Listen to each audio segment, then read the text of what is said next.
पढ़ा रहा हूं, अगर सिर्फ इतना पढ़ के चले गए तो पेपर में सब कुछ कर लोगे, ईच एंड एवरीथिंग।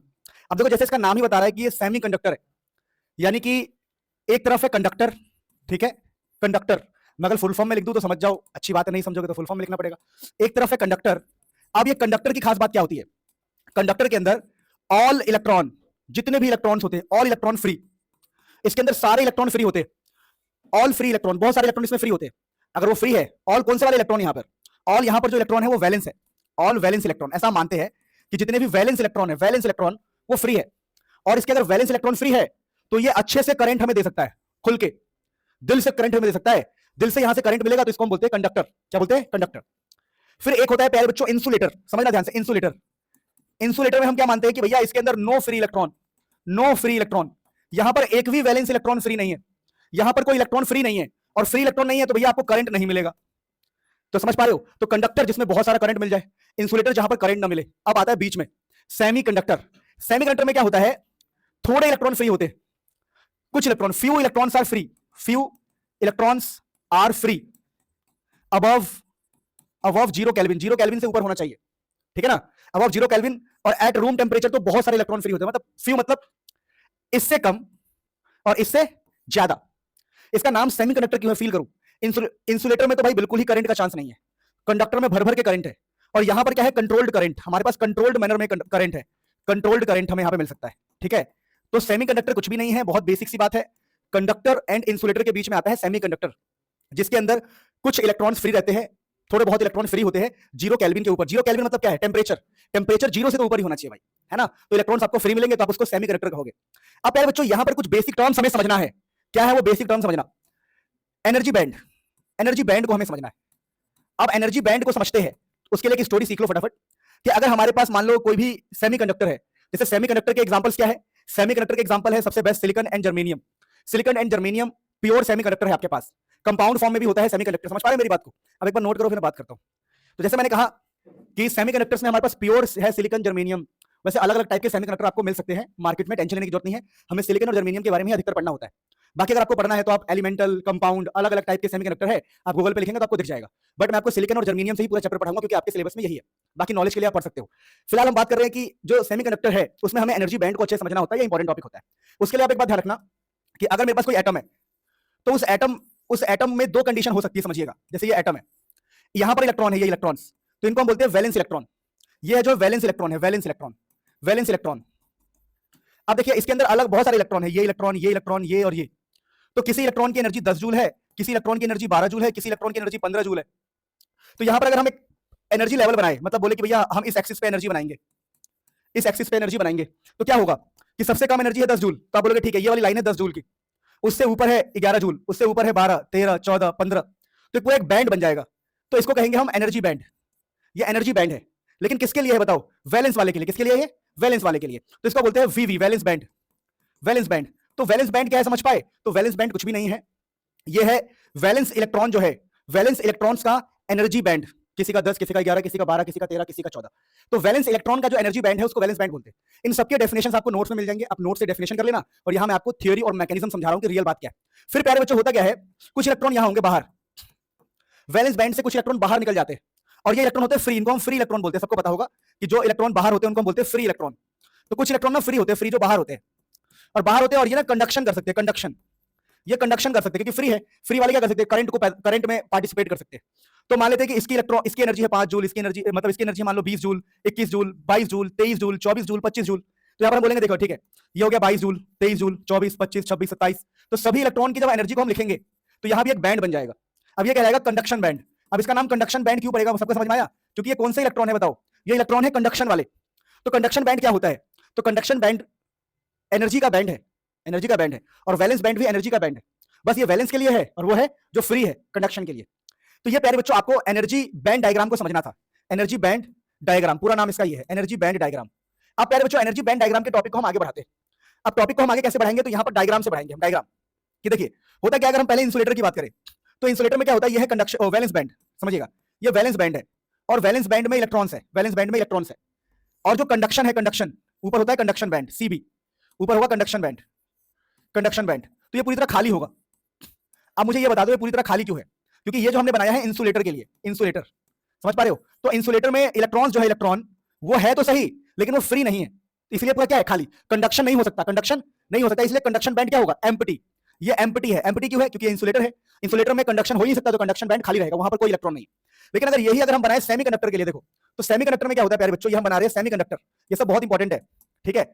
सेमीकंडक्टर की अगर हम बात करें, सेमीकंडक्टर, सेमीकंडक्टर, तो सेमीकंडक्टर में क्या होता है कि अगर ये है आपका कौन सा बैंड बताओ, वैलेंस बैंड, तो वैलेंस बैंड में कुछ इलेक्ट्रॉन है, वैलेंस बैंड में, और साथ ही साथ जो कंडक्शन बैंड होगा वो थोड़ा पास होगा, क्या होगा, थोड़ा। यहां पर देखो वैलेंस बैंड और कंडक्शन बहुत दूर दूर है, मुझे बताओ दूर दूर क्यों है, क्योंकि कंडक्शन हो ही नहीं सकता, तो दूर दूर बनाया है। वैलेंस बैंड और कंडक्शन बैंड हमने थोड़ा पास बनाया है, ये पास बनाया है। और दूसरी बात ये, यहां पर आपको कुछ इलेक्ट्रॉन फ्री मिलेंगे, कुछ ना कुछ, वैलेंस बैंड में भी और कंडक्शन बैंड में भी। अब देखो यहां पर ना एनर्जी का गैप बहुत ज्यादा होता है, ईजी बोलते हैं इसको, ईजी, एनर्जी गैप। ईजी मतलब एनर्जी गैप, ये 3 इलेक्ट्रॉन वोल्ट से भी ज्यादा होता है, मतलब इनके बीच में एनर्जी गैप बहुत ज्यादा है। मतलब क्या है, अगर आप चाहते हो कि इलेक्ट्रॉन जो है वो वैलेंस वाले इलेक्ट्रॉन कंडक्शन करे, तो बहुत मुश्किल है, क्योंकि एनर्जी बहुत ज्यादा लगेगी, समझ रहे हो? तो ये ईजी का मतलब क्या होता है, लिख देता हूं एक बार थोड़ा सा, ताकि आपके लिए आसान हो। ईजी का मतलब होता है forbidden energy gap, forbidden energy gap, energy gap, forbidden energy gap कहा जाता है इसको, एनर्जी गैप। तो ये बात आप लोग ध्यान रखना कि ईजी का मतलब होता है फॉरबिडन एनर्जी गैप। अब प्यारे बच्चों यहां पर कुछ चीजें मैं आपको डिटेल में समझा दूं कि ये तो इसके अंदर जो एनर्जी गैप है वो कम होगा, energy gap is less than 3 electron volt, energy gap यहां कम होता है। अब देखो कंडक्टर की बात करें हम, ठीक है, अगर हम कंडक्टर की बात करें, कंडक्टर, तो कंडक्टर में क्या होगा, देखना ये एनर्जी का एक्सिस है हमारा, इसमें कंडक्टर में क्या है कि अगर ये आपका वैलेंस बैंड है, ये है आपका वैलेंस बैंड, तो कंडक्शन बैंड इस पे ओवरलैप हो जाता है, लो भाई, मतलब बहुत बहुत ज्यादा दिक्कत की जरूरत ही नहीं है, इलेक्ट्रॉन इससे इसमें घूमते रहते हैं, कंडक्शन करने के लिए कोई दिक्कत ही नहीं है, सीधा कंडक्शन हो जाएगा यहां पर, यानी कि वैलेंस बैंड और कंडक्शन बैंड आपस में ओवरलैप करते हैं। ओवरलैप करने का मतलब है कि यहां पर खूब करंट मिलेगा, दबा के करंट, यहां करंट बिल्कुल नहीं मिल सकता, और यहां पर करंट मिलने के चांस है थोड़े बहुत, है ना। तो हम सेमीकंडक्टर का ये हमने पढ़ा, अब फटाफट इसे नोट करो, फिर हम आगे बढ़ते हैं। एनर्जी बैंड डायग्राम हमने पढ़ लिया। अब प्यारे बच्चों सेमीकंडक्टर में क्या पढ़ा जाता है कि देखिए हमारे पास सिलिकॉन एंड जर्मेनियम सेमीकंडक्टर है, लेकिन इनकी परफॉर्मेंस वीक है, इनकी परफॉर्मेंस इतनी अच्छी नहीं है। आजकल मॉडर्न डिवाइसेस में क्या होता है, सेमीकंडक्टर का इस्तेमाल किया जाता है, तो हम चाहते हैं कि सेमीकंडक्टर का परफॉर्मेंस अच्छा हो, तो हम लोग क्या करते हैं प्यारे बच्चों, जो सिलिकॉन और जर्मेनियम है इनके अंदर हम मिलावट करते हैं, मिलावट को बोलते हैं डोपिंग, ठीक है। डोपिंग का मतलब होता है मिलावट, मिलावट। तो हम चाहते हैं कि इसकी परफॉर्मेंस को हम इंक्रीज कर दें, ये प्योर सेमीकंडक्टर है। जैसे मान लो एक सरकारी नौकर है, सरकारी नौकर मतलब सरकारी कर्मचारी, 40,000 में क्या हो रहा है, कुछ नहीं हो रहा है, तो क्या करता है, डोपिंग करता है। डोपिंग मतलब थोड़ा सा अपनी तनख्वाह में मिलावट करता है, ताकि उसके घर की परफॉर्मेंस बढ़ सके, पर ये गलत है, कभी भी घूस नहीं लेना चाहिए, ठीक है बेटा, आजकल कभी भी नहीं लेना चाहिए, ईमानदार रहो, ऑनेस्ट रहो, कैमरा है ना, क्या करूं भाई, समझते नहीं हो तुम, चलो मजाक कर रहा हूं। सिलिकॉन एंड जर्मेनियम में हम मिलावट करेंगे, उसको डोपिंग कहा जाता है। तो what is doping? To improve, इन सबके नोट्स मिल जाएंगे आपको, टेंशन मत लो, to improve what, performance of semiconductor, we do doping, doping मतलब मिलावट। अब ये डोपिंग कैसे किया जाएगा, देखो, तो सपोज करो हम एक को पकड़ लेते हैं, सिलिकॉन को, सिलिकॉन हमारा सेमीकंडक्टर है, और डोपिंग हम दो हिसाब से कर सकते हैं। पहला क्या, सिलिकॉन के अंदर हमने मिला क्या दिया, हमने मिला दिया फोस्फोरस जैसी चीज। अब ये फोस्फोरस क्या होता है, ये होता है पेंटावेलेंट, ध्यान रखना, फोस्फोरस को पेंटावेलेंट बोलते हैं, तो इसका नाम होगा पेंटावेलेंट डोपिंग। हम सिलिकॉन में फोस्फोरस मिलाएंगे। अब पेंटावेलेंट डोपिंग क्या होता है, अब देखो पेंटावेलेंट क्यों कहते हैं, क्योंकि फोस्फोरस का ना एटॉमिक नंबर 15 होता है। क्या होता है, 15। 15 का मतलब है कि इसके वैलेंस सेल में कितना होगा, 5 इलेक्ट्रॉन, देखो 285, जो फोस्फोरस है इसके लास्ट में 5 इलेक्ट्रॉन है। तो सिलिकॉन में आपने पेंटावेलेंट डोपिंग करी।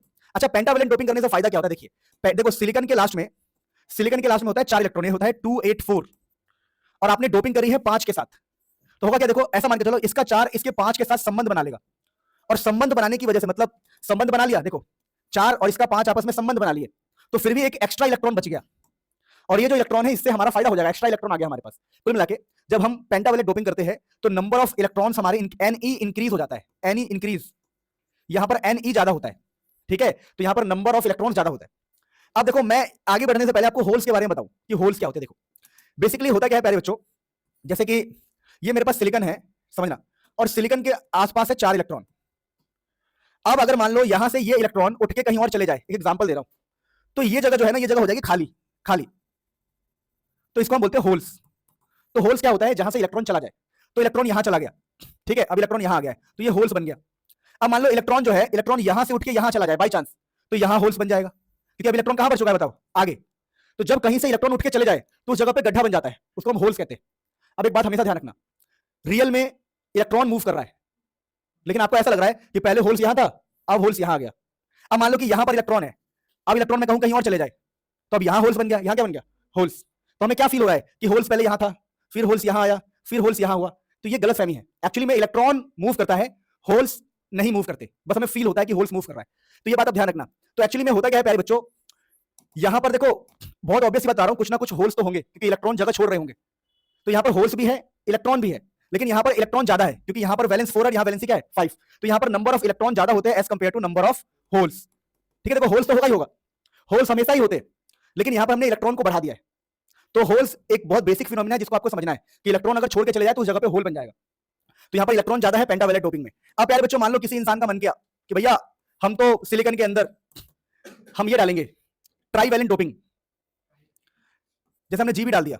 ये क्या होता है, देखिए बैगन आलू गोभी इन थैला, तो बैगन आलू गोभी सही लिखा ना मैंने, बैगन आलू गोभी इन थैला है ना, सही है, गोभी का सही है, गोभी का हाँ जी भी सही, ठीक है। सुनो, सिलिकॉन के अंदर कई बार होता है ना, बहुत बेसिक चीजें में भी वो हो जाते हैं, तो इसके अंदर ये ना ट्राईवैलेंट होता है, एल्यूमिनियम के लास्ट में होता है 3, ये बेटा ट्राईवैलेंट है, इनके लास्ट में 3 होता है, 3 इनके वैलेंस सेल में 3 होगा, इनके वैलेंस सेल में क्या होगा 3, तो ये है ट्राईवैलेंट डोपिंग, सुनते रहना ट्राईवैलेंट डोपिंग, प्लीज ध्यान दो।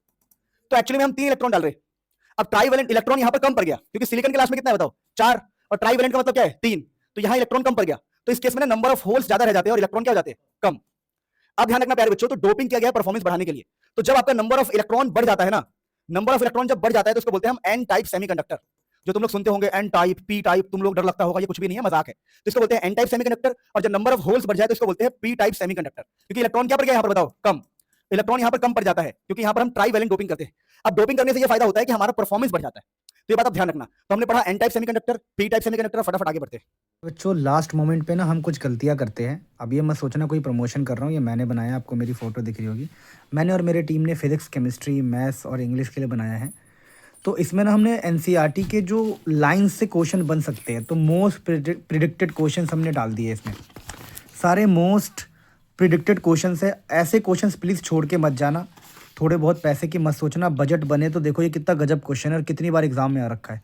तो ऐसे क्वेश्चंस प्लीज़ प्रैक्टिस करके जाना, ज़्यादा नहीं है, आपको हर चैप्टर से बहुत कम ही और सिलेक्टेड क्वेश्चंस मिलेंगे जो मोस्ट प्रिडिक्टेड क्वेश्चंस है। देखो ये वाला क्वेश्चन देखो, ये वाला क्वेश्चन देखो, सब एनसीईआरटी बेस्ड बहुत ही गजब क्वेश्चंस है, सभी सब्जेक्ट्स के लिए है। फटाफट इसे मंगा लो, लिंक डिस्क्रिप्शन में है, ठीक है। ये मैंने बहुत मेहनत से आपके लिए बनाया है और इससे आपके पेपर में आपका जो परफॉर्मेंस है बहुत ज़्यादा बढ़ जाएगा। Love you all. प्यारे बच्चों, कुछ भी भूल जाना जीवन में, कुछ भी, अपना नाम, उसका नाम तो भूल ही जाना, ठीक है। हाँ, लेकिन ये मत भूलना एग्जाम में आता ही है। आज मैंने इसके ऊपर वीडियो डाली कि ये पढ़ के जाना है बच्चे को। ये बेटा energy bands for N type and P type, जैसे हम एनर्जी बैंड पढ़ रहे थे ना सेमीकंडक्टर इंसुलेटर के लिए, उसी प्रकार से एनर्जी डायग्राम एन टाइप और पी टाइप का होता है। ईजी का मतलब है एनर्जी गैप, ईजी का मतलब एनर्जी गैप।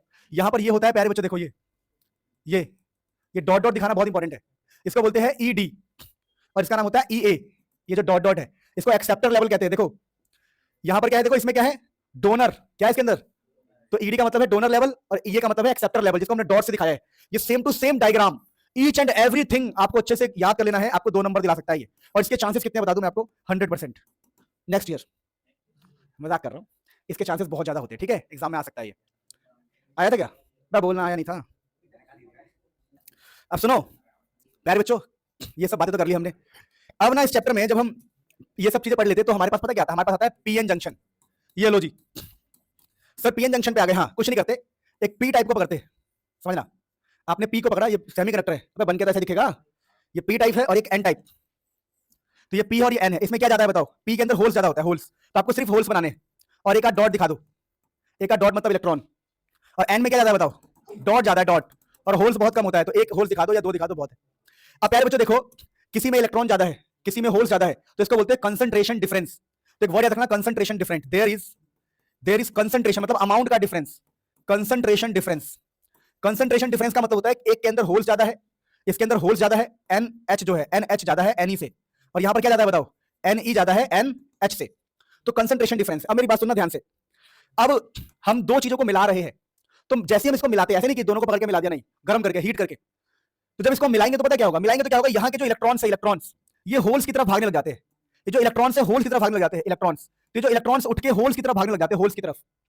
अब जब इलेक्ट्रॉन होल्स की तरफ भागेंगे तो सिचुएशन क्या बनेगी, ये देखना, सिचुएशन ये बनता है प्यारे बच्चों कि जब इलेक्ट्रॉन्स यहां से उठ के इधर आ रहे हैं, सोचो नेगेटिव चीज यहां से उठ के आगे चला गया, तो यहां पर हल्का हल्का पॉजिटिव आना स्टार्ट होता है। बोलो क्यों, क्योंकि अगर इलेक्ट्रॉन इधर आएंगे, जब इलेक्ट्रॉन इधर आएंगे तो इधर नेगेटिव आ गया, अगर इधर नेगेटिव आएगा तो उसके पीछे क्या होगा, पॉजिटिव। आप लॉजिकली सोचो, कहीं से इलेक्ट्रॉन चला जाता है तो हम क्या बोलते हैं, पॉजिटिव आ गया। तो प्यारे बच्चों अब ये जो प्रोसेस है, there is concentration difference, there is concentration difference leads to, आगे लिखना, लीड्स टू डिफ्यूजन। यहां पर डिफ्यूजन स्टार्ट होता है, डिफ्यूजन। और डिफ्यूजन का मतलब क्या होता है? डिफ्यूजन मतलब मिलावट। तो मिलावट कैसे हो रहा है बताओ? इलेक्ट्रॉन कहां से कहां जा रहा है, मैं लिख देता हूं यहां पर, electron from N to P, electron from N to P. और फिर हमें क्या फील होगा कि होल्स उसके अपोजिट, holes from P to N. Logically सोचो, आप लॉजिकली सोचो, अगर इलेक्ट्रॉन इस तरफ आ गए तो हमें यहां पर क्या दिखाई देगा? होल्स। तो देखो आप दिमाग लगाओ, दिमाग, अगर इलेक्ट्रॉन इधर आ गया ना तो इधर का होल्स जो है उधर नजर आएगा। तो हम बोलेंगे होल्स कहां दिखाई देगा हमें? पी से एन की तरफ और इलेक्ट्रॉन एन से पी की तरफ। तो ये डिफ्यूजन कहलाता है, डिफ्यूजन। डिफ्यूजन में क्या होगा? Electron from N to P और holes from P to N. इन सबके नोट्स मिल जाएंगे, आपको टेंशन मत लो। अब प्यारे बच्चों, तो इसकी वजह से जो पैदा होगा, हेंस हमें जो मिलेगा वो मिलेगा डिफ्यूजन करंट। डिफ्यूजन करंट हमें मिलेगा। अब तुम बोलोगे डिफ्यूजन करंट क्यों मिलेगा? अरे मूर्खो, जब हमारे पार्टिकल्स, हमारे इलेक्ट्रॉन्स मूवमेंट कर रहे हैं तो करंट तो मिलेगा, तो हमें यहां पे डिफ्यूजन करंट मिलता है। अब डिफ्यूजन करंट हमें मिल गया। अब क्या होगा, सुनना ध्यान से। अब ये होगा कि अगर एक तरफ पॉजिटिव लेयर बन गई है और एक तरफ नेगेटिव बन रहा है, तो होता क्या है प्यारे बच्चों? पॉजिटिव से नेगेटिव इलेक्ट्रिक फील्ड पैदा हो जाता है, इलेक्ट्रिक फील्ड। अब ये इलेक्ट्रिक फील्ड क्या करता है? अब ये इलेक्ट्रिक फील्ड गेम खेलता है। क्या गेम खेलता है? ये इलेक्ट्रिक फील्ड क्या करता है, समझना ध्यान से। जो इलेक्ट्रॉन्स होते हैं ना, इलेक्ट्रॉन्स थोड़े बहुत उस टाइम जो प्रोसेस के दौरान कुछ इलेक्ट्रॉन्स इलेक्ट्रिक फील्ड की चपेट में जाते हैं, इलेक्ट्रिक फील्ड की चपेट में, और इलेक्ट्रिक फील्ड इन इलेक्ट्रॉन्स को इधर भेज देता है पीछे। दोबारा बोल रहा हूं, देख लो कहानी बहुत गंदा है। पहले कहानी में क्या हुआ था कि इलेक्ट्रॉन्स इधर आ रहे थे, ध्यान रखना, इलेक्ट्रॉन्स किधर आ रहे थे? इधर, जब डिफ्यूजन हो रहा था। लेकिन जब इलेक्ट्रॉन इलेक्ट्रिक फील्ड की चपेट में आता है तो इलेक्ट्रिक फील्ड हमेशा इलेक्ट्रॉन को पीछे फेंकता है। तो अब इलेक्ट्रॉन्स इधर जाने लग जाते हैं, इसको बोलते हैं ड्रिफ्ट। आप लोगों ने पढ़ा होगा करंट इलेक्ट्रिसिटी में, करंट इलेक्ट्रिसिटी में पढ़ा होगा कि इलेक्ट्रिक फील्ड जो है इलेक्ट्रॉन को ड्रिफ्ट लगाता है, ड्रिफ्ट। तो यहां पर एक करंट होगा, तो due to drift, due to drift, drift की वजह से हमें मिलेगा, ड्यू टू ड्रिफ्ट हमें मिलता है ड्रिफ्ट करंट। क्या मिलता है? Drift current. ठीक है। और फिर एक टाइम आएगा कि सब कुछ सेटल हो जाएगा, इक्विलिब्रियम आ जाएगा। After some time, after some time, कुछ समय बाद, सब मतलब थोड़े टाइम बाद, हमें क्या मिलेगा? At equilibrium. एट कुछ देर बाद क्या होगा? प्रोसेस रुक जाएगा। अभी जो भी हम पढ़ रहे थे प्रोसेस के बारे में पढ़ रहे थे कि एक बार इलेक्ट्रॉन इधर जाता है, फिर इलेक्ट्रिक फील्ड उसको पकड़ के कुछ इलेक्ट्रॉन्स को पीछे फेंक देता है। तो एट इक्विलिब्रियम क्या होगा? नेट करंट होगा जीरो, आई नेट होगा जीरो। अब बताओ टोटल करंट जीरो क्यों होगा? इसलिए टोटल करंट जीरो होगा क्योंकि पहले इलेक्ट्रॉन इधर जा रहे थे, समझ रहे हो? अरे गधो, पहले इलेक्ट्रॉन इधर जा रहे थे, फिर इलेक्ट्रॉन को पीछे धक्का मार दिया, चल तेरी, तो बस जीरो हो गया। क्या हो गया? जीरो। नेट करंट जीरो होने का मतलब यह है कि current of drift becomes equal to current of diffusion. Diffusion, ये दोनों करंट आपस में बराबर हो जाते हैं। तो ये बात आपको ध्यान रखनी है डिटेल में। तो ये पूरा केस मैंने बताया आपको पीएन जंक्शन के बारे में। अब यहां पर पीएन जंक्शन क्या है? यहां पर पीएन जंक्शन क्या है? जंक्शन का मतलब क्या होता है समझिएगा। अरे हैंग कर गया ये, बताओ यार। पीएन जंक्शन, गुस्से से मान गया, देख रहे हो? पीएन जंक्शन क्या है? ये दिस इज जंक्शन। जंक्शन मतलब जहां पर दोनों मिले हैं, दैट इज पीएन जंक्शन। अब पीएन जंक्शन के लिए कुछ इंपॉर्टेंट बातें बता रहा हूं। पहला क्या कि इस तरफ प्लस बन जाता है और इस तरफ माइनस। और अगर ये इक्विलिब्रियम में है, इक्विलिब्रियम का मतलब है कोई इलेक्ट्रॉन इधर नहीं जा रहा, कोई इलेक्ट्रॉन उधर नहीं जा रहा, सब कुछ रुका हुआ है और अंदर एक इलेक्ट्रिक फील्ड है। अब ये इलेक्ट्रिक फील्ड क्या करता है समझना। ये इलेक्ट्रिक फील्ड ना, ये इलेक्ट्रिक फील्ड अब किसी को भी इधर उधर आने जाने नहीं देगा, क्योंकि इलेक्ट्रिक फील्ड, जैसे मान लो मैं कहूं, समझ लो ध्यान से, मैं कहूं कि ये नेगेटिव है, यहाँ पे नेगेटिव, नेगेटिव, समझो, और कोई इलेक्ट्रॉन यहाँ पे खड़ा है नेगेटिव, तो ये इलेक्ट्रॉन आगे जा नहीं सकता। क्यों नहीं जा सकता बताओ? क्योंकि ये जो नेगेटिव है, इस नेगेटिव को क्या करेगा? रिपल्शन करेगा, यानी कोई इलेक्ट्रॉन आगे नहीं जा सकता और इलेक्ट्रॉन उधर से इधर भी नहीं आ सकता है। तो ध्यान रखना, ये जो इलेक्ट्रिक फील्ड है, ये इलेक्ट्रिक फील्ड एक बैरियर की तरह काम करता है। किसी तरह काम करता है? बैरियर की तरह। और ये किसी डिस्टेंस में फैला हुआ है, ये डिस्टेंस में फैला हुआ है ना। ये जो लेयर है, ये जो लेयर है, लेयर, ये जो लेयर है, लेयर, इस लेयर का नाम होता है depletion layer. Depletion layer, depletion layer, या इसको बोलते हैं डिप्लेशन रीजन। डिप्लेशन रीजन, ध्यान रखना। डिप्लेशन रीजन की खास बात क्या है? इसकी डेफिनेशन क्या होती है? डेफिनेशन होती है free from charge carrier. Charge carrier मतलब इसके अंदर कोई इलेक्ट्रॉन नहीं होगा, ये जो जगह है बिल्कुल खाली होगा, इसके अंदर कोई इलेक्ट्रॉन नहीं होता, इसलिए इसका नाम है डिप्लेशन रीजन। भैया कुछ है ही नहीं इसके अंदर, डिप्लेशन लेयर या depletion region, free from charge carrier. अब ध्यान रखना, ये जो इलेक्ट्रिक फील्ड है प्यारे बच्चों, ये इलेक्ट्रिक फील्ड किसी डिस्टेंस तक फैला होता है, डी डिस्टेंस तक। अब ये डिस्टेंस तक फैला है तो एक आपने पोटेंशियल का फॉर्मूला पढ़ा होगा, V is equal to, V मतलब पोटेंशियल, पोटेंशियल वो होता है इलेक्ट्रिक फील्ड इनटू डिस्टेंस। तो ध्यान रखना, ये जो इलेक्ट्रिक फील्ड है, इलेक्ट्रिक फील्ड, इसका नाम है, इस इलेक्ट्रिक फील्ड की वजह से एक रुकावट है, रुकावट।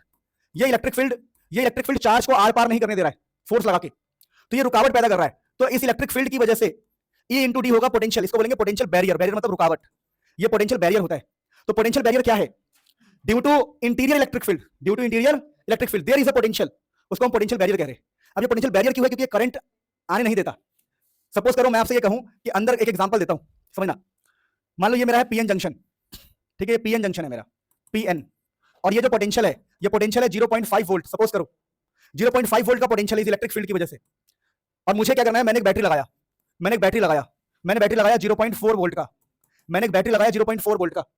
तो मैंने क्या लगाया? देखो मैंने प्लस इस तरफ लगाया है, मैंने प्लस इस तरफ लगाया, यानी कि मैंने जो लगाया है इस तरफ लगाया है, पावर एनर्जी प्लस इस तरफ है मेरा, समझ रहे हो? मेरा प्लस इस तरफ है, बैटरी का पॉजिटिव इस तरफ है, तो मैं इधर से एनर्जी लगा रहा हूं। तो मैं देखो अंदर से लग रहा है 0.5 और मैं लगा रहा हूं 0.4, तो कोई फायदा नहीं होगा। क्या नहीं होगा? कितनी बार का इसको रख लिया कर भाई, क्या यार, इतनी बार समझाया मैंने तुम लोगों को। सो मैं ये कह रहा था कि हमने जो बाहर से लगाया है वो 0.4 है, और अंदर से जो बैरियर है, रुकावट, ये बैरियर है, बैरियर, ये बैरियर जो है 0.5 है, तो हमें करंट नहीं मिलेगा। तो पता है ग्राफ कैसा आता है? ग्राफ ऐसा आता है, इसको बोलते हैं VI कैरेक्टरिस्टिक।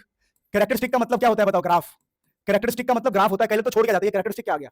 अरे भैया ग्राफ को कैरेक्टरिस्टिक कहा जाता है। तो देखो अगर हम I और V के बीच का ग्राफ बनाए ना, तो हमारा करंट जीरो रहेगा। करंट कब तक जीरो रहेगा? जब तक इसका 0.5 है। तो 0.5 तक हमारा करंट जीरो रहता है, 0.5 वोल्ट। तो इसकी यहां तक हमारा करंट जीरो है, इसलिए इसका नाम है बैरियर पोटेंशियल। सुन लो, ये है बैरियर पोटेंशियल। बैरियर मतलब रुकावट, पोटेंशियल लिख रहा हूं मैं, पोटेंशियल लिखना पड़ेगा। बैरियर पोटेंशियल बोलते हैं इसको, या फिर इसको पता क्या बोलते हैं? नी वोल्टेज। नी वोल्टेज, बैरियर पोटेंशियल या फिर नी वोल्टेज। ठीक है, अब सुनो, नी मतलब घुटने टिका दे, नी वोल्टेज। अब मान लो अगर मैंने यहां पर ये लगाया होता 10 वोल्ट, तब क्या होता? अगर मैं अपनी पावर 10 वोल्ट की लगा दूं तो क्या होगा बताओ? होगा कुछ ऐसा कि इसका 0.5 तो मैं छेद दूंगा। ये 0.5 है, चल तेरी, मेरे पास 10 है, मेरे पास क्या है? 10। समझ रहे मेरी बात को?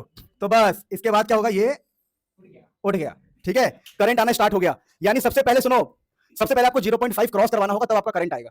तो ये हमने जो ये है ना करंट जो है, सुन लो, सुनो, ये करंट आता है मिली एम्पियर में। किसमें आता है बेटा? Milli ampere.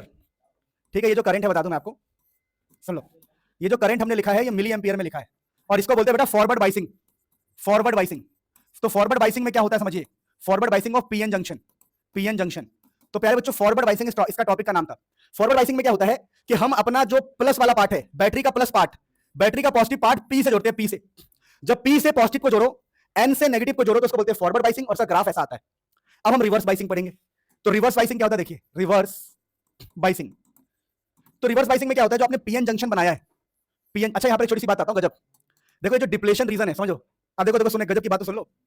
ये जो आपका डिप्लेशन रीजन है, इसकी जो विड्थ है, विड्थ, वो अब कम होगी। कम क्यों होगी? क्योंकि अगर अंदर से इलेक्ट्रिक फील्ड है, तो आपने बाहर से ऐसे लगाया है।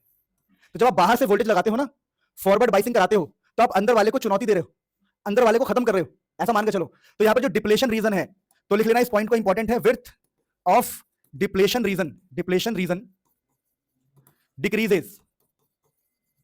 डिप्लेशन रीजन का विड्थ डिक्रीज होता है, width of depletion reason decreases, width of depletion reason decreases, ध्यान रखना, इंपॉर्टेंट था ये। अब देखो रिवर्स बाइसिंग में क्या होता है कि आपके पास वही सेम पी और एन है, लेकिन आप इस बार क्या करोगे, थोड़ा सा ये खेल खेलोगे। जो पी वाला पार्ट है उससे माइनस, और एन वाले पार्ट से प्लस। अब इससे क्या होगा? इससे ये होगा कि अंदर का इलेक्ट्रिक फील्ड तो ऐसे है, बैरियर, रुकावट इस तरफ है, और तुमने अपना प्लस भी इस तरफ लगाया। तो अगर तुमने अपना प्लस इस तरफ लगाया है, तो इलेक्ट्रिक फील्ड तुमने इस तरफ ही लगाया है। तो हो क्या रहा है? आप इस रीजन को और चौड़ा कर रहे हो। Depletion region increases, width of, इस बात को ध्यान रखना, width of depletion region, depletion region, region increases, increase कर रहे हो आप। तो वही वाली बात हो गई कि आप अब अंदर, अब रुकावट को और सपोर्ट कर रहे हो। ठीक है, तो अच्छा काम कर रहा है, बहुत बढ़िया। कोई गलत काम कर रहा है, तुम उसको प्रेस कर रहे हो, अरे बहुत बढ़िया यार, एक ही तो जिंदगी कर, मजा आ रहा है, कर कर कर, तुम उसको प्रेस कर रहे हो। तो width of depletion reason increase कर रहे हो।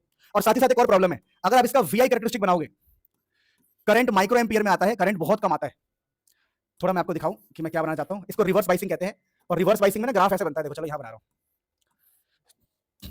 यहां किधर करंट होगा, लेकिन माइक्रो एम्पियर में होगा, बहुत कम, और इस तरफ पोटेंशियल है। अब सुनते रहो, देखो करंट आता ही नहीं है इसमें। बोलो करंट क्यों नहीं आएगा? क्योंकि तुम रुकावट को सपोर्ट कर रहे हो। किसको सपोर्ट कर रहे हो? रुकावट को। आप रोकने वाली चीज को और सपोर्ट कर रहे हो, तो करंट ऑलमोस्ट जीरो रहता है, ऑलमोस्ट जीरो। तो करंट बढ़ नहीं रहा है। करंट कैसा बताओ? Almost zero. इससे इससे इससे जीरो के पास ही रहता है, बिल्कुल पास चिपका हुआ। ठीक है, लेकिन कई सारे लोग ना बड़े वो होते हैं पागल, वो लोग ना कहते हैं अच्छा करंट कैसे नहीं आएगा, कैसे नहीं आएगा, वोल्टेज बढ़ाए जा रहे, वोल्टेज बढ़ाए जा रहे, वोल्टेज बढ़ाए जा रहे, इतना वोल्टेज बढ़ा देते हैं कि यहाँ पर ब्रेकडाउन हो जाता है, ब्रेकडाउन। और ब्रेकडाउन की वजह से क्या होता है कि एटम टूट जाता है। ऐसा मानो कि वहां पर ब्रेकडाउन हो गया, इतना ज्यादा आपने वोल्टेज दे दिया कि ब्रेकडाउन हो गया, तो नए इलेक्ट्रॉन्स पैदा हो जाते हैं ब्रेकडाउन से। वहां पर क्रिस्टल जो है, क्रिस्टल उसका ब्रेकडाउन हो गया, तो नए इलेक्ट्रॉन्स पैदा होते हैं, नए होल्स पैदा होते हैं, और एकदम से करंट बढ़ जाता है। तो अगर आप यहां तक, यहां पर था ब्रेकडाउन, आप यहां पर ब्रेकडाउन वोल्टेज पे पहुंच गए, तो आप ब्रेकडाउन तक पहुंच गए, ब्रेकडाउन वोल्टेज। अगर आप इसका ब्रेकडाउन कर दोगे तो करंट बढ़ जाता है, ब्रेकडाउन वोल्टेज। यानी आपने मुझसे क्या सीखा? आपने ये सीखा कि अगर रिवर्स बाइस में करंट चाहिए तो मुझे क्या करना पड़ेगा? ब्रेकडाउन वोल्टेज, यानी वोल्टेज बहुत ज्यादा लगाना पड़ेगा ताकि ब्रेकडाउन हो जाए और करंट एकदम से बढ़ जाए। तो reverse wise, forward wise, VI characteristic, सारे ग्राफ हमने पढ़ लिए। अब इस चैप्टर को फटाफट आगे बढ़ाते। अब देखिए सिंबल, देखिए सिंबल, पीएन जंक्शन को ना, पीएन जंक्शन डायोड, डायोड मतलब दो, इसको ऐसा सिंबल दिया गया, देख लो क्या सिंबल दिया गया, इसको P और इसको N, कुछ नहीं बनाना है, ट्रायंगल बनाओ, उसके आगे ऐसे बस, और आगे आगे। तो ये सिंबल है, पीएन जंक्शन के लिए सिंबल है। अब एक बात ध्यान रखना हमेशा कि फॉरवर्ड वाइज में अगर आप नी वोल्टेज को क्रॉस करते हो, बैरियर को क्रॉस करते हो, आपको करंट मिलेगा। तो याद कर लो ये बात, फॉरवर्ड बाइस्ड, एफबी का मतलब क्या है, फॉरवर्ड बाइस, तो आपको मिलता है करंट, ठीक है। रिवर्स बाइस, रिवर्स बाइस में रिवर्स बाइस्ड आपको करंट नहीं मिलता। क्यों नहीं मिलता? क्योंकि हम ब्रेकडाउन थोड़ी करवाएंगे, ब्रेकडाउन थोड़ी करवाएंगे हम कि अच्छा करंट चाहिए, ले लाख रुपए खराब कर ले। तो ब्रेकडाउन से पहले क्या बोला मैंने, ब्रेकडाउन से पहले क्या बोल रहा हूं मैं, ब्रेकडाउन से पहले करंट नहीं मिलता। यानी कि रिवर्स बाइसिंग में ये इंसुलेटर की तरह काम करता है, इंसुलेटर है एक प्रकार से। क्या है? Insulator, kind of insulator before breakdown, kind of insulator before breakdown, before breakdown, breakdown से पहले ये इंसुलेटर की तरह काम करता है फॉर रिवर्स बाइस में। ध्यान रखना, इसके ऊपर न्यूमेरिकल आते हैं इसलिए मैंने इससे बातें आपको करवाई है। अब प्यारे बच्चों यहां पर ध्यान रखना, जब हम फॉरवर्ड बाइस या रिवर्स बाइस पढ़ते हैं तो अगर देखो समझो, मान लो किसी ने ग्राफ दिया आपको, ग्राफ ऐसे ग्राफ दिया कि देखो ताऊ करंट मिली एम्पियर में है और वोल्टेज है जी, और हमारा ग्राफ जी ऐसा है जी, और बोले देखो ये पॉइंट है कुछ V1 वोल्टेज, ये पॉइंट है जी V2, और बोले कि ये वाला जो करंट है जी वो I1 है और इसके सामने करंट है I2, ऐसा ग्राफ मिलेगा। तो इस ग्राफ में ध्यान रखना छोटी सी बात, आप इन पॉइंट्स को पकड़ना, इन पॉइंट्स को पकड़ो और यहां पर एक ट्रायंगल बनाओ हमेशा, ट्रायंगल, ठीक है। ये जो लाइन जा रहा है और ये जो जा रहा है इनके बीच में ट्रायंगल बनाना है, और इस ट्रायंगल का अगर आप ये निकालोगे tan थीटा, tan थीटा होता है परपेंडिकुलर बाय बेस, तो ये होगा परपेंडिकुलर, जो क्या आएगा I2 minus I1, I2 minus I1, देखो ना ऊपर वाला I2 है, नीचे वाला क्या है I1, अरे ये डिस्टेंस ना I2 माइनस I1, तो I2 माइनस I1, ठीक है, और ये वाला क्या है बताओ, V2 minus V1, V2 minus V1, तो ये tan थीटा आपने निकाला, ठीक है, tan थीटा। तो ये जो tan थीटा है ये 1/r के बराबर होता है, ध्यान रखना, किसके बराबर होता है, 1/r के बराबर। अब यहां पर ये 1/r है, तो यहां से r कैसे निकालेंगे हम, r, बोलो r कैसे निकाल सकते हैं, तो r निकल जाएगा V2 minus V1 by I2 minus I1। इस रेजिस्टेंस को बोलेंगे हम डायनेमिक रेजिस्टेंस, इसको ऐसा भी लिख सकते हो आप, delta V by delta I। तो इससे आपका निकलेगा डायनेमिक रेजिस्टेंस, क्या नाम है इसका, डायनेमिक रेजिस्टेंस। तो रेजिस्टेंस निकालने के लिए क्या करना होता है बताओ, रेजिस्टेंस निकालने के लिए दो वोल्टेज को आपस में माइनस करके, दो करंट को आपस में माइनस करके डिवाइड करना पड़ता है, V2 minus V1 I2 minus I1, आपको मिलेगा डायनेमिक रेजिस्टेंस। तो डायनेमिक रेजिस्टेंस का कॉन्सेप्ट भी हमने पढ़ लिया, फटाफट आगे बढ़ते हैं। अब प्यारे बच्चों इस चैप्टर में रह गया है रेक्टिफायर्स, अरे बहुत आसान था, ग्राफ दिया होगा, V2 माइनस V1 करो, I2 माइनस I1 करो, डिवाइड करो डायनेमिक रेजिस्टेंस यार। अब इस चैप्टर में प्यारे बच्चों रह गया रेक्टिफायर्स, ठीक है, रेक्टिफायर्स 5 मिनट का टॉपिक है रेक्टिफायर्स। अब रेक्टिफायर क्या होता है समझिएगा, देखो एक्चुअली में हमारे पास जो करंट है ऐसा होता है, ये हमारे पास करंट, इस करंट में एक प्लस साइकिल और एक माइनस साइकिल, हमारे पास करंट है प्लस और माइनस साइकिल। अब ये करंट हमारे काम का नहीं है, बोलो क्यों काम का नहीं है, ये बड़ी बड़ी चीजों में काम आ सकता है पर मोबाइल के लिए नहीं। अगर मोबाइल को हम इस करंट से चार्ज करेंगे, इसको बोलते हैं अल्टरनेटिंग एसी, मोबाइल को एसी से चार्ज करेंगे तो मोबाइल का गेम बच जाएगा। लैपटॉप नहीं जी, लैपटॉप भी चार्ज नहीं होगा, कैमरा, हाँ कैमरा भी इससे चार्ज, खतरनाक होता है ये, तो हम इसका इस्तेमाल नहीं कर पाते। इस करंट को हम पैदा कर सकते हैं खूब सारा, पर इसका इस्तेमाल नहीं कर सकते। अब इसको इस्तेमाल कैसे करें, तो हम एक काम करते हैं, हमने ट्राई करते हैं, क्या ट्राई करते हैं कि हम इस एसी को थोड़ा डीसी टाइप का बना सके, डीसी टाइप का, कैसा बना सके, डीसी, हम डीसी बना सके ताकि हम इस डीसी का इस्तेमाल कर सके। तो रेक्टिफायर का मतलब होता है कि अल्टरनेटिंग करंट को यूजफुल बना सके, थोड़ा हम डीसी टाइप का बना सके, यही रेक्टिफायर। अब रेक्टिफायर का बेसिक मतलब समझ में आ गया कि अल्टरनेटिंग करंट खतरनाक है तो उसको थोड़ा नॉर्मल बनाना, रेक्टिफाई करना, मतलब जो खतरनाक चीज है उसको रेक्टिफाई करना, फिल्टर करना। तो क्या करेंगे हम, देखो ध्यान से, प्लीज ध्यान से देखना कि हम दो तरीके से पढ़ते हैं। पहला होता है हमारे पास half wave rectifier, half wave rectifier. इसमें क्या होता है प्यारे बच्चों की व्हाट वी डू, हम समझना ध्यान से, हम लोग ने ऐसा बनाते हैं, यहां पे हम इनपुट देंगे, चलो डायग्राम में प्रॉपर नहीं बना रहा हूं, डायग्राम आप एनसीईआरटी से देखना या मेरे नोट से देखना, मैं आपको यहां पर ऐसे दिखा रहा हूं कि हम ना एक सिस्टम ऐसा बनाते हैं कि यहां पर हम डायोड रखते हैं, डायोड, ये डायोड है पीएन जंक्शन डायोड, और यहां से हम लोड कि हम करंट को इकट्ठा करेंगे, और बहुत बेसिक सा मैंने सर्किट बनाया, ठीक है भाई। और ये हमारे पास लोड है, लोड, यहां से हम करंट को इकट्ठा करेंगे, हम अपने करंट का आउटपुट लेंगे, यहां से आउटपुट, हम अपने करंट को इकट्ठा करेंगे। अब यहां पर ना वो लगाया जाता है ट्रांसफार्मर, ठीक है, ये ट्रांसफार्मर है यहाँ पे, ट्रांसफार्मर, ट्रांसफार्मर लिख दूं मैं, चलो ऐसे लिख देता हूं, अरे तुम ट्रांसफार्मर है यहाँ पे, ट्रांसफार्मर से क्या मिलेगा हमें, ट्रांसफार्मर से हमें करंट मिलेगा, क्या मिलेगा, करंट। तो ट्रांसफार्मर से हम करंट भेजेंगे कहां पर, हम भेजेंगे अपने डायोड के पास, डायोड। अब देखो, अब जो भी करंट जाएगा वो करंट कुछ ऐसा होगा, देखना ध्यान से, ऐसा प्लस और माइनस में। तो इस करंट का आधा हिस्सा जाएगा, पहले इस करंट के हाफ साइकिल की बात कर रहे हैं, तो मैं यहाँ पे लिख के चलता हूँ कि फर्स्ट हाफ साइकिल में लिख के चलता हूँ, first half cycle, first half cycle, first cycle यानी first half cycle, first half cycle में क्या होगा देखना, जब हमारा पहला हाफ साइकिल, जब हमारा पहला हाफ साइकिल डायोड के पास जाएगा तो पहला हाफ साइकिल होता है पॉजिटिव, पॉजिटिव यानी पी के पास प्लस वाला जाएगा, तो ये पी बोलेगा अरे हम तो फॉरवर्ड बाइस में हैं, अच्छा हम फॉरवर्ड बाइस में हैं, चल ठीक है गो, तो यहां से ये हाफ ऐसे निकल जाएगा, प्लस वाला बाहर निकल जाएगा। जब ये प्लस वाला यहां पे जाएगा तो डायोड कैसा होगा, फॉरवर्ड बाइस, और फॉरवर्ड बाइस में क्या होता है, कंडक्ट होता है। तो फर्स्ट हाफ साइकिल में डायोड क्या होगा, diode D is forward bias, F B, D मतलब कौन, डायोड इज फॉरवर्ड बाइस्ड, तो हमें आउटपुट मिलेगा, हमें आउटपुट मिल गया, ठीक है जी। अब सेकंड बार में क्या होगा, नेगेटिव इसके पास जाएगा, बोलेगा साहब हम आ गए साहब, ये बोलेगा ये लो तेल, ये लो चटाई, गो। क्या अरे क्या कुछ गलत तो नहीं होता, ये गलत होता है कुछ? ये तो मैं रील पे देख लिया था, एक लड़का जा रहा था लेके, क्या था भाई मैं बेरोजगार हूं, तो मैं इसको तो बोला तू बेरोजगार है भाई, तेरा काम नहीं है यहाँ पे। चलो चलो अब सुनो तेरा कौन सा चटाई 25 रुपए मिल रहा है भाई, चटाई भी 1000 100 500 का ही आता होगा, बोरी बिछाओगे तुम यार ए यार बताओ, कंकर चुभ रहा है, अरे भाई तेरा नुकीला क्यों, अरे कंकर है चलो चलो चलो सुनो सुनो, मुझे तो पता भी नहीं तुम क्या बातें कर रहे हो यार, you all are having very, चलो चलो चलो, ये जो नेगेटिव वाला पार्ट है, जब नेगेटिव पॉजिटिव प्लस पी के पास आएगा, बोलेगा नहीं भाई तेरी एंट्री अलाउड नहीं है, तो हमें सिर्फ क्या मिलेगा, हमें सेकंड हाफ साइकिल में क्या होगा, देखो सेकंड हाफ साइकिल में क्या होगा, सेकंड हाफ साइकिल, तो सेकंड हाफ साइकिल में आपको क्या मिलेगा कि भाई ये जो डी है, डी मतलब डायोड रिवर्स बाइस्ड, तो बस इसका मतलब आपको जो आउटपुट मिलेगा ये मिलेगा। तो देखो इनपुट यहां बना रहा हूं, इनपुट, तो इनपुट था ऐसा प्लस माइनस, और आउटपुट में सिर्फ प्लस मिला, और ये जगह हो गई खाली, यानी कि जो पहले बहुत ज्यादा फ्लक्चुएटिंग था उसको हमने कम कर दिया, नेगेटिव पार्ट को गायब भी कर दिया, रेक्टिफाई कर दिया, तो ये वाला पार्ट क्या हो गया, ये वाला पार्ट हो गया रेक्टिफाइड, रेक्टिफाइड मतलब गायब होना, ये गायब हो गया, तो हमें आउटपुट ऐसा मिलेगा। तो बेटा इसी का नाम है half wave rectifier, half wave मतलब वो आधे को गायब ही कर देता है। अब कितना आसानी सुनने में लगता है, क्या टफ होगा यार, और एग्जाम में भी ऐसे लिखना होता है, in first half cycle diode is forward बाइस so it conduct and gives output, in second half cycle diode is reverse बाइस it do not conduct, reverse bias में कंडक्ट नहीं हो सकता, करंट नहीं मिल सकता, रिवर्स बाइस में इंसुलेटर बन जाता, बताया था मैंने आपको, रिवर्स बाइस में कंडक्ट नहीं करता है, ब्रेक डाउन जब तक ना हो, ब्रेक डाउन हमें करना ही नहीं है, तो in second half cycle diode is reverse bias so we don't get output, ये वो लिख देना, बाकी नोट्स मैं आपको दे दूंगा, आधा टॉपिक हमारा खत्म। अब अगला आता है फुल वेव रेक्टिफायर, क्या बात है sir, rectifier, full wave rectifier. अब इसमें क्या है कि अपन क्या करते हैं, दो डायोड लगाते हैं, D1 और उसके नीचे लगाते हैं D2, और लोड सेंटर टेप, और ये लोड लगा, लोड यहां से लेंगे, लोड मतलब आउटपुट। अब प्यारे बच्चों यहां पर अपने पास ट्रांसफार्मर होगा, देखो डायग्राम सब आपको देखने को मिल जाएगा, I will give you the notes, tension मत लो। अब यहां पर खेल क्या है देखो, अब यहां पर एक बात ध्यान रखना प्यारे बच्चों, यहां पर जो वेव भेजा जाता है वो इस प्रकार का भेजा जाता है, ध्यान रखना इस प्रकार का प्लस माइनस, और यहां पर जो वेव भेजा जा रहा है वेव वो थोड़ा उल्टा होता है, माइनस प्लस, तो ध्यान रखना दोनों जगह पे D1 और D2 की जगह पर अलग अलग हिसाब से भेजा जाता है, समझ रहे हो।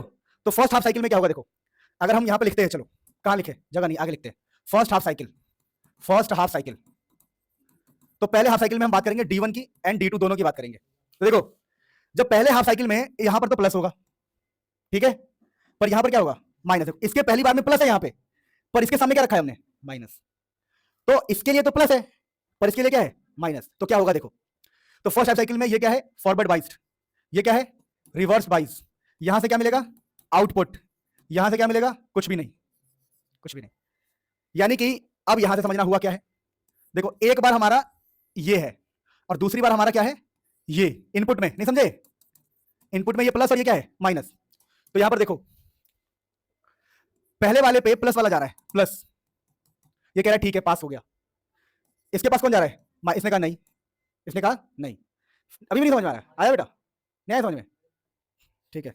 देखो जिसको नहीं आया, एक्चुअली में हो क्या रहा है, फुल वेव रेक्टिफायर में एक D1 है एक D2 है, तो D1 के पास हम इसको भेज रहे हैं, तो इसका प्लस वाला जाता है इसके पास, तो ये कहता है मैं पास कर दूंगा तेरे को, और दूसरे वाले के पास हम ये भेज रहे हैं, ये तो दूसरे वाले का माइनस वाला पार्ट यहाँ पे जाता है, तो ये कहता है नहीं भाई अलाउड नहीं है, यानी कि पहला वाला प्लस वाले को अलाउ कर देगा, दूसरा वाला माइनस को अलाउ नहीं करेगा, यानी कि इनपुट में हमने दो भेजे थे, एक ऐसा वाला वेव और एक ऐसा वाला वेव, तो आउटपुट में हमें कैसा मिलना चाहिए, देखो आउटपुट में आपका ये वाला अलाउड हुआ था और ये वाला अलाउड नहीं हुआ था, तो आउटपुट में आपको ये मिलेगा, ठीक है, और नीचे वाला पार्ट नहीं मिलेगा। अब देखो सेकंड हाफ साइकिल की बात करते हैं, नेक्स्ट टाइम की बात करते हैं, नेक्स्ट हाफ साइकिल में क्या होगा समझते हैं, देखिए अब नेक्स्ट मतलब ये वाला है ना, अगला आधा में, अब ये माइनस इसके पास जाएगा, ये कहेगा तेल चटाई बेटे, नहीं नहीं नहीं नहीं, ये जो नेगेटिव है कंकर चुभ रहा ये जो, लेकिन कबूल कुछ नहीं चला, ये जो नेगेटिव है इसके पास जाएगा, अगली बार में ये मना कर देगा, नहीं मालिक नहीं हो पाएगा, लेकिन ये वाला पॉजिटिव हो गया, अरे अब ये पॉजिटिव, अब ये क्या हो गया है पॉजिटिव, तो अगली बार में क्या होगा नेगेटिव मना हो जाएगा और इसका पॉजिटिव पास हो जाएगा, है ना, तो अगली बार क्या होगा, इसका नेगेटिव मना है लेकिन इसका पॉजिटिव क्या है पास, तो देखो भेजे कितने 4, मिले कितने 2, लेकिन ये फुल हो गया, full half and half full, जिसको बोलते हैं फुल वेव रेक्टिफायर। अब इस केस में क्या नेक्स्ट हाफ साइकिल में क्या होगा, D1 हो जाएगा रिवर्स बाइस और D2 क्या हो जाएगा फॉरवर्ड बाइस्ड। इससे आसान कोई नहीं पढ़ा सकता, बिलीव मी, मैं भी नहीं, दोबारा पढ़ाऊंगा तो, समझ रहे हो। तो this is the end of the chapter, ठीक है। और क्या शानदार तरीके से हमने किया, आप इसके नोट्स और पढ़ लेना, चैप्टर आपकी जेब में आ जाएगा। लव यू ऑल, सबको मेरा बहुत सारा प्यार, आप खूब आगे बढ़ो, खूब तरक्की करो, जीवन में सक्सेस को पाओ, और जब सक्सेस पालो तो बहुत सारा भी पाओ। Love you all. मेरी मेहनत अगर हल्की से भी समझ में आ रही हो ना, तो प्लीज़ यार, अच्छी लग रही है वीडियो तो लाइक ज़रूर करना, और मन करे तो सब्सक्राइब करना। मेरी मेहनत को आप सपोर्ट करो, एग्ज़ाम में कर्मा आपकी मेहनत को सपोर्ट करेगा। एंड जो भी नोट्स चाहिए मुनिल सर ऐप पर जाओ, आपको सारे नोट्स मिल जाएंगे, बेफिक्र होके जाओ। थोड़ा सा तबीयत बहुत ज़्यादा ख़राब चल रहा है अभी, क्योंकि सो नहीं पाया हूँ, बहुत दिन से सो नहीं पाया हूँ ठीक से। Love you all.